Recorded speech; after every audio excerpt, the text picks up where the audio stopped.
Sean bienvenidos a nuestro canal Proyecto de Refuerzo Civil. En esta oportunidad vamos a tratar de resolver lo que es el cálculo de inercias y también lo que es el producto de inercias, ¿no? Vamos a tratarlo de hacer de manera, en este caso, que se entienda, ¿no? Según las preguntas que nos andan mandando, ¿no? Vamos a ver lo siguiente. Hemos preparado un pequeño ejercicio para poder explicar. Es una sección en T, se pueden dar cuenta, pero tiene una cierta, en este caso, una cierta distancia, en este caso que no corresponde a que sea una T, en este caso simétrica, ¿verdad? En este caso viene a ser posiblemente una sección asimétrica. No voy a poder decir eso hasta que pueda calcular el producto de inercia, ¿verdad?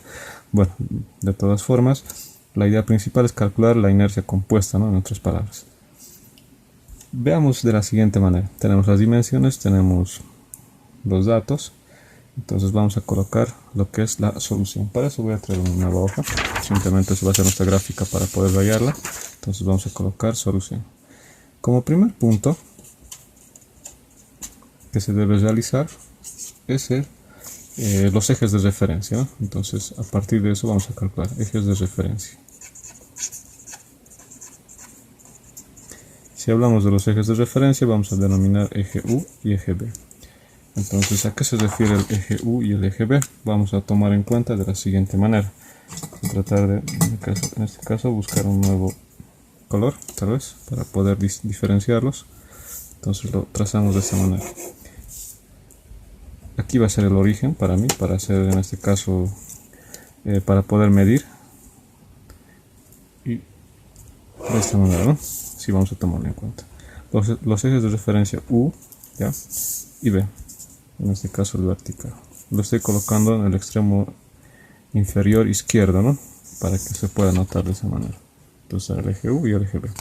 Entonces a partir de aquí voy a dividir, en otras palabras, lo que es este elemento compuesto. Podrán ustedes notar que se puede dividir en dos elementos rectangulares, ¿no?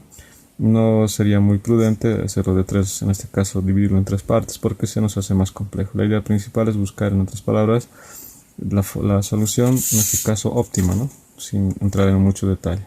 Aquí, por ejemplo, podría dividirlo en esos dos elementos, un elemento rectangular superior y uno inferior. Podemos denominarlo elemento superior 1 y elemento inferior 2, ¿no? De esa manera proseguimos. Entonces, una vez que tenemos definidos los ejes de referencia, vamos a calcular el centroide. Punto 2, vamos a colocar centroide. Entonces ustedes ya tendrán conocimiento de que en este caso, para calcular el centroide, no es nada más que la sumatoria de las áreas, en este caso, que es una sección compuesta por la distancia a su centroide dividido entre la sumatoria de áreas, ¿no? Entonces eso sería para el cálculo de U, para ubicar el centroide. Para B sería de la misma forma, solamente que en la otra dirección, ¿no? En este caso en la dirección B, entre la sumatoria de áreas. Bueno, como son dos elementos, no va a ser muy complejo. Empecemos con el primer elemento. Como verán, el elemento 1 tiene unas dimensiones de, en otras palabras, 6 por 1, que vendría a ser el área. Entonces colocamos 6 por 1 por la distancia a su centroide. Entonces en una sección rectangular la mitad está a su centroide. Su centroide está a la mitad. En este caso tendría que ser 3, ¿no? Entonces colocamos 3. Más, seguimos aumentando, es una sumatoria por el segundo elemento. Si nos damos cuenta, de la misma forma, el área tendría que ser 6 por 1, ¿no? Entonces 6 por 1 y por la distancia de su centroide. Como verán, se cuenta a partir del origen, ¿no? Aquí me falta colocar lo que es el 0, 0 para que podamos iniciar. A partir de aquí hasta el centroide del elemento. Como verán, cae a 2.5, ¿no? Porque esto es 1, entonces sería la mitad 0,5, entonces 2.5, la mitad de ese elemento. Entonces multiplicado por 2.5. Y lo dividimos entre la sumatoria de áreas, que no es nada más que 6 por 1 más 6 por 1, ¿no? Y como resultado tenemos de que U vale 2,75 centímetros. Y en B es de la misma forma. 6 por 1 para el primer elemento, pero la distancia a su centroide se va a contar nuevamente desde aquí abajo, ¿no? En este caso sería 6 más 0,5, ¿no? O 6.5. Entonces 6.5 para el primer elemento, más el segundo elemento. El área también sería, ¿no? 6 por 1, Entonces colocamos 6 por 1 por la distancia de su centroide. Como es un elemento en este caso vertical de 6 centímetros, la mitad tendría que ser a 3. Entonces ahí lo tenemos, lo dividimos entre 6 por 1 más 6 por 1 igual, ¿no? Entonces de esa manera, haciendo operaciones, nos sale como resultado 4,75 centímetros. Muy bien, hasta aquí simplemente hemos hecho el cálculo del centroide. Vamos al otro cálculo, en este caso que se denomina cálculo de inercias, ¿no? Entonces para el cálculo de inercias vamos a un poco ayudarnos con la gráfica. Vamos a colocar cálculo de inercia. Al hacer una inercia compuesta debemos realizarlo por elementos, ¿no? Vamos a denominar elemento 1, vamos a colocarlo así, y de x del elemento 1. Creo que voy a utilizar el otro lado del marcador. Y de x1. Entonces, si nos damos cuenta, lo que es el teorema en este caso de los ejes paralelos o de Steiner nos indica que la inercia, en este caso una sección compuesta, o si quisieran saber de un punto en específico, que la inercia no es nada más que la inercia con respecto al centroide del elemento más el área por la distancia al eje paralelo al cuadrado, ¿no? Es el teorema de Steiner o el teorema de los ejes paralelos. Entonces simplemente hagamos de esa manera. Vamos a hacerlo, vamos a explicar esto de manera práctica, directamente calculando. Entonces lo primero que me dice que es la inercia con respecto al centroide. En una sección rectangular, la inercia con respecto al centroide, me refiero o trato de hacer entender lo siguiente. Es una sección rectangular. Este es el eje en cuestión que está justamente en el centroide. Y de x va a ser igual a la base, en otras palabras, si tiene esas dimensiones base y esto altura, la inercia en x va a ser la base por la altura al cubo sobre 12. Entonces eso es la inercia de una sección rectangular. Entonces para este caso tendría que ser el mismo, ¿verdad? La base, ¿cuánto tendría que ser?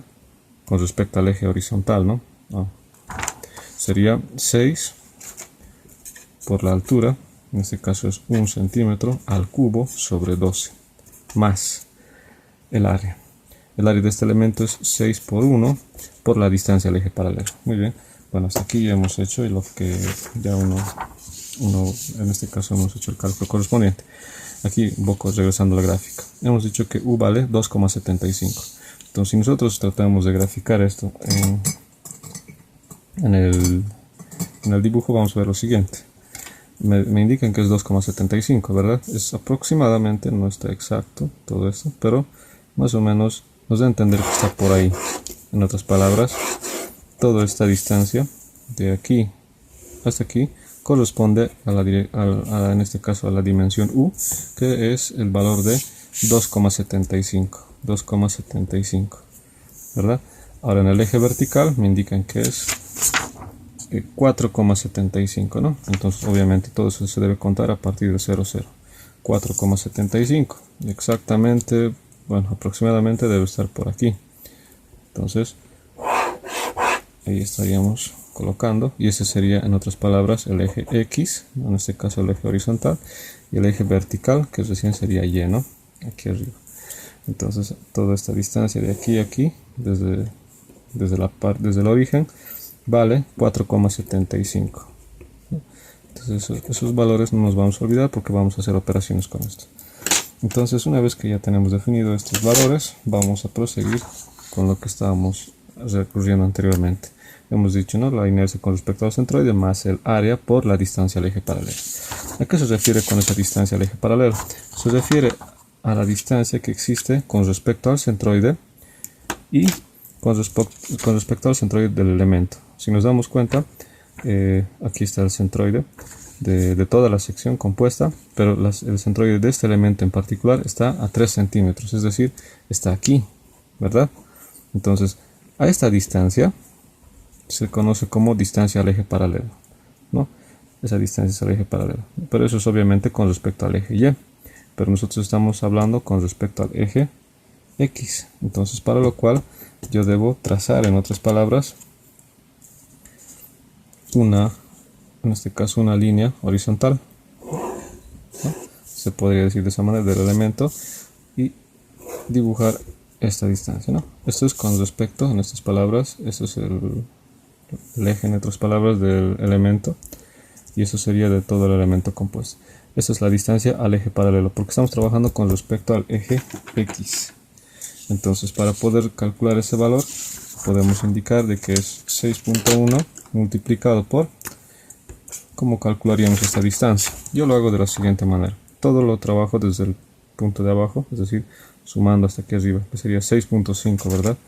6.5 menos la distancia, en otras palabras, al centroide. En este caso era 4,75.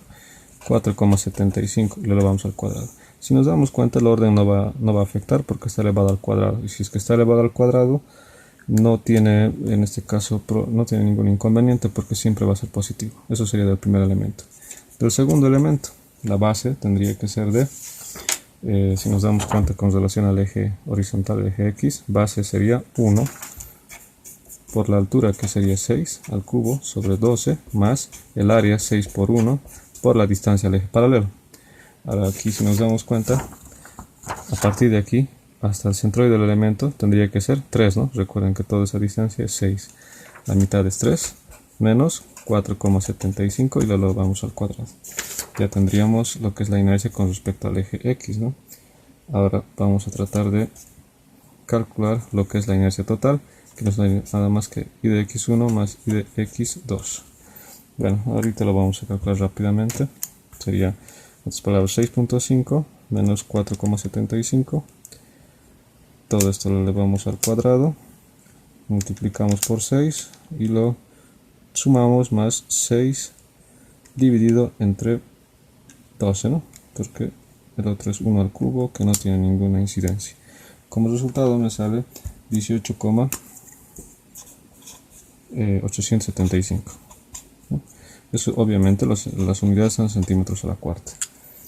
Y el otro valor tendría que ser la resta de 3 menos 4,75, lo elevamos al cuadrado, multiplicamos por 6 más 6 al cubo dividido entre 12. El resultado me da 36.375. ¿no? La suma de estos dos tendría que ser 36 más 375, 18,875. Ahí está. El resultado me sale 55.25. 55.25. Entonces sería la inercia con respecto al eje X. Con respecto al eje Y, podemos realizar de la siguiente manera. Vamos a nuevamente traer una pequeña hoja para poder continuar. Entonces realizamos de la misma forma, ¿no? Inercia con respecto al eje Y de Y1 vamos a denominar. Y de la misma forma, como hemos hablado hace un momento, hemos dicho, ¿no?, de que vamos a trabajar esta vez la inercia con respecto al eje vertical. Si hablamos con respecto al eje vertical, ya no tengo que mirar el eje X, ahora tengo que mirar el eje Y. Con respecto a este eje Y, ¿cuál tendría que ser la base? En otras palabras, tal vez un poco, a veces se nos hace confuso, es simplemente agarrar y trabajar con el eje Y como base, en otras palabras. Paralelo a esto, ¿cuál tendría que ser la base del elemento 1? Esta distancia, que corresponde solamente a 1 centímetro. Y la altura tendría que ser todo esto, en este caso 6 centímetros. Entonces, entendido esta parte, se puede indicar que la base es 1 y la altura tendría que ser 6 elevado al cubo sobre 12. Más el área, 6 por, en este caso 6 por 1, y multiplicamos por la distancia al eje paralelo. La distancia al eje paralelo, como podrán ver ustedes, es esta pequeña parte, ¿no? Porque recuerden que esta distancia es, en otras palabras, todo este elemento tiene un centroide a 3 centímetros, ¿verdad? Y tendríamos que restar menos 2,75. Entonces podemos colocar 3 menos 2,75 con respecto al centroide. Elevamos al cuadrado y tendremos un resultado. Y de Y2, en este caso, tendría que ser la base, en este caso, según nuestra gráfica. Si quieren invertirlo, pero quieren verlo de esta manera, no hay problema. La base tendría que ser, en otras palabras, 6, ¿no? Y la altura tendría que ser 1. Entonces colocamos la base 6, la altura es 1 al cubo sobre 12, más el área, 6 por 1, por la distancia al eje paralelo. En este caso podemos indicar de que es, 2.5, ¿no? Esta es la mitad, 2.5 menos 2,75, ¿no? Con el centroide más. Si se nos da cuenta, este valor se va a repetir, ¿no? Simplemente sería hallar el centroide del elemento. Entonces, dicho de esa manera, vamos a calcular lo que es I de Y. Nada más que I de Y1 más I de Y2. Y así, si tienen más elementos, el procedimiento es el mismo. Entonces, rápidamente voy a calcular para que podamos proseguir. 3 menos 2,75, le vamos al cuadrado, multiplicamos por 6, sumamos más 6 al cubo sobre 12. Entonces colocamos de esa manera, el resultado me sale 18,375. Colocamos 18,375. Y el otro sería 2,5 menos 2,75 y lo elevamos al cuadrado, multiplicamos por 6, lo sumamos más 6 entre 12, ¿no? Ahí está, y nos sale 0,875. Listo, la suma tendría que ser 18,375 más 0,875. Resultado me sale 19,25. ¿no? Entonces tendríamos esos resultados correspondientes. Bueno, hasta aquí no hay ningún inconveniente, ya hemos hallado las inercias como debe ser. Ahora vamos con lo que es el producto de inercia. Es en este caso otro cálculo que se realiza dependiendo del tipo de análisis que van a realizar. Como por ejemplo flexión asimétrica requiere del producto de inercia. Aquí vamos a saber si es una sección simétrica o asimétrica, ¿no? Entonces para eso vamos a poner como punto número 4, ¿no? Nos habíamos quedado en el punto 3 con el cálculo de inercias, producto de inercia. Si hablamos del producto de inercia, debemos colocar los ejes de referencia con los cuales vamos a trabajar. Indicamos que a la derecha son positivos y hacia arriba son positivos, ¿no? Si ustedes gustan trabajar en el otro sentido, también es válido, ¿no? Pero tengan en cuenta que deben respetar esta convención de signos. Estoy indicando que arriba estoy trabajando y a la derecha. Ahora, ¿a qué se refiere o qué es el producto de inercia? El producto de inercia en este caso se denota de esa manera, que no es nada más que la sumatoria del área de los elementos por sus coordenadas con respecto al centroide, ¿no? En este caso con coordenadas x y y, nada más, ¿no? Ahora lo que corresponde es hacer el cálculo que debe ser. Entonces, aquí sí es importante el signo, puede ser en este caso positivo o negativo. Para poder proseguir vamos a iniciar con el elemento 1. El elemento 1, tal como vemos en nuestra gráfica, tiene valores de 6 por 1, ¿no? En otras palabras es el área. 6 por 1. Muy bien. Voy a abrir en este caso una pequeña llave y voy a multiplicar la coordenada x barra, ¿no? En este caso. ¿A qué se refiere con esta coordenada x barra? Esta coordenada x barra se refiere a este valor. Aquí está, por ejemplo, el centroide. Aquí hay una pequeña, en este caso la distancia al eje paralelo, se podría decir. A esa distancia respecto al eje paralelo se conoce también como x barra para el cálculo del producto de inercia. Este x barra, así tal como está, tiene signo positivo o negativo. Entonces, como hemos indicado de que vamos a contar a partir del centro, en este caso a la derecha como positivo y arriba positivo, debemos ver de qué manera se va a contar aquí. Si nos damos cuenta, de aquí para la derecha está contándose como positivo. Entonces x barra tiene un valor positivo, ¿verdad? Porque se está contando, así tal como está en la gráfica, del origen para la derecha, para poder tener ese valor. Ahora, ¿a cuánto equivale ese valor? Tendría que ser la resta de ¿cuánto? De 3 menos 2,75, perdón. Entonces ese valor me da como resultado 3 menos 2,75. El resultado me sale 0,25. Ahí está. 0,25, ¿verdad? Multiplicamos esos x barra, nos falta y barra. Entonces es, si nos damos cuenta, la misma idea, solamente que ahora esto se vuelve, en vez de d, va a ser y barra. Ahora para el y barra, ¿qué signo tendría que tener? Fíjense de dónde voy a contar, a partir del horizonte para arriba, ¿no? Todos los conteos que se van a realizar siempre van a ser del centroide, va a ser para arriba. Entonces, por lo tanto es positivo, entonces puedo ya un poco anticipar que es positivo. Ahora, ¿cuánto será ese valor? Puedo ver qué es la resta de, desde el origen, ¿no? 6,5 menos 4,75. Les coloco 6.5 menos 4.75. Como resultado me da 1,75. 1,75. Obviamente esto es solamente del primer elemento. Vamos a colocar más, perdón, esto lo vamos a cerrar, ¿no? Más el segundo elemento. El segundo elemento, ¿qué área tiene? Si nos damos cuenta, tiene dimensiones de 6 por 1. Entonces 6 por 1 también, si nos damos cuenta, es casi igual. Ahora sí, las coordenadas. Veamos qué valor nos trae x barra. Como verán ustedes, el centroide de este elemento 2 está a la mitad de aquí, ¿no? En estas palabras, 2.5. Está más atrás, si nos damos cuenta, está por aquí, 2.5. Y esto está como 2.75. Si nos damos cuenta, vamos a contar a partir del centroide para la izquierda. Por lo tanto, tiene signo negativo. Entonces eso debo anticiparlo y colocar que x barra es negativo. Y sería la resta de, en otras palabras, 2,75 menos 2.5. Como resultado me da 0.25. ¿no? Ha coincidido con el valor de arriba, pero obviamente tiene signo diferente. Es una coincidencia, no es que siempre va a salir así.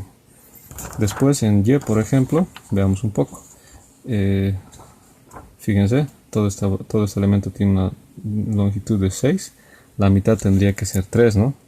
Entonces, tratando un poco de visualizar, podemos ver que de aquí hasta aquí es 4,75. Entonces 3 tendría que estar un poco más abajo. No es que es exactamente ahí, pero se entiende la idea de que 3 es un poco más bajo, ¿no? Entonces, si nos damos cuenta, de aquí para abajo tenemos que contar a ir hasta el centroide de este elemento. Y eso va a ir con un signo negativo. Entonces me anticipo también y sé que tiene un signo negativo. Ahora, ¿qué valor tendrá? No es nada más que en estas palabras la diferencia de 4,75 menos 3. Entonces podemos colocar 4,75 menos 3, 1,75. Entonces ya tendríamos el valor de 1.75, ¿verdad? Entonces el producto de inercia como tal nos da un resultado de, realizando operaciones, sería 0.25 por 1,75 por 6, ¿no? Y si nos damos cuenta, es el mismo procedimiento en otras poses que el de abajo, ¿no? Aquí va a salir un signo positivo, por lo tanto todo va a ser positivo. Podemos indicar que el valor total es de 5.25. Entonces 5.25. Y de esa manera estaríamos calculando el producto de inercia, ¿no? ¿Y qué es lo que significa o qué me va a demostrar? De que es una sección asimétrica, ¿no? ¿Y qué significaría que es una sección asimétrica? De que, en otras palabras, no puedo utilizar la fórmula como tal que conocemos del esfuerzo es igual al momento por la distancia de la fibra más alejada dividida entre la inercia. Es decir, si tiene este producto de inercia, es una sección asimétrica, hay que hacer otro tratamiento. No se puede hacer directamente, ¿no? Para eso hay que encontrar, en otras palabras, las inercias principales, es decir, hay que hacer una rotación, en otras palabras, de inercia. Bueno, eso lo vamos a ver en otro video. De momento, entonces, es una sección asimétrica porque el resultado es diferente de 0. Si el producto de inercia me hubiera salido igual a 0, es una sección simétrica y sí puedo utilizar esta fórmula, ¿no? Es decir, directamente. Si es que me ha salido un producto de inercia diferente de 0, puede ser negativo también, tengo que hacer un tratamiento correspondiente. Ahora, antes de finalizar el video, aquí por ejemplo habremos visto de que está de esta manera la convención de signos. ¿Qué hubiera pasado si es que yo quisiera trabajar de esta manera? Tal vez me hubiera equivocado, no sé, o tal vez quisiera trabajarlo de esta manera. El resultado, el producto de inercia, va a ser el mismo, 5.25, lo único que va a cambiar va a ser el signo. Les va a salir en ese sentido. Pueden revisarlo y van a ver que esa es la particularidad que tiene, ¿no? A partir de dónde se está contando o de qué manera se está trabajando. Por si acaso esto es algo aparte, no quisiera que se confunda, ¿no? Bueno, eso sería de momento. Muchas gracias, nos vemos en el próximo video.